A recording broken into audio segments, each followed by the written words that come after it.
சட்டுன்னு மஞ்சூரியன் சாப்பிடணும்னு தோணுச்சுங்க. Honey chilli soya Manchurian எப்படி செய்யலாம்னு பாப்போம் வாங்க. சொல்லும் போதே சாப்பிடணும்னு தோணுது இல்லைங்களா? ஆமாங்க, சாப்பிட்டு பாருங்க, இன்னும் சூப்பரா இருக்குங்க. சால்ட் சேர்த்து சோயா சங்க்ஸ் நல்லா பாயில் பண்ணி எடுத்தாச்சுங்க. எக்ஸஸ் வாட்டரையும் ஸ்குவீஸ் பண்ணி எடுத்தாச்சுங்க. ஆனியன் கார்லிக்ஸ் சாப் பண்ணி எடுத்துக்கலாம். பாயில்டு சோயாவோட உப்பு, மிளகாத்தூள், கொஞ்சமா மைதா மாவு சேர்த்து நல்லாவே கலந்து விட்டுக்கலாங்க.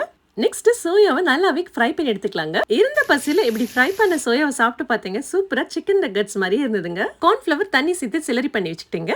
நெக்ஸ்ட் ஆயில் சேர்த்துட்டு கார்லிக் சேர்த்துக்கலாம். இதோட கூட ஆனியன் சேர்த்துட்டு நல்லா சாட் பண்ணிக்கலாங்க. சீஷ்வான் சாஸ், கெச்சப் சேர்த்து நல்லாவே கலந்து விட்டுக்கலாங்க. அதோட கூட சோயா சாஸும் சேர்த்துக்கலாங்க. கொஞ்சமா மிளகாத்தூள், உப்பு சேர்த்துக்கிட்டேங்க. இதோட கூட பெப்பர் பவுடரும் சேர்த்து நல்லாவே கலந்து விட்டுக்கலாங்க. மிக்ஸ் பண்ண கார்ன்ஃபிளவர் சிலரியும் நம்ம இங்க நல்லாவே சேர்த்துக்கலாங்க. இப்போ நல்ல கிரேவி கன்சிஸ்டன்சி வரும்போது நல்லாவே கலந்து விட்டுக்கலாங்க. ஃப்ரை பண்ணி வச்சு சோயா சங்க்ஸ் நம்ம இங்க சேர்த்துக்கிட்டாச்சுங்க. இது ஹனி சில்லி சோயா சங்க்ஸ்ங்க. அப்ப ஹனி இல்லாமயே கண்டிப்பா ஹனி சேர்த்துக்கோங்க. சோயா சேர்த்துட்டு லாஸ்ட்ல ஹனி சேர்த்துக்கோங்க. மீண்டும் சந்திப்போம்.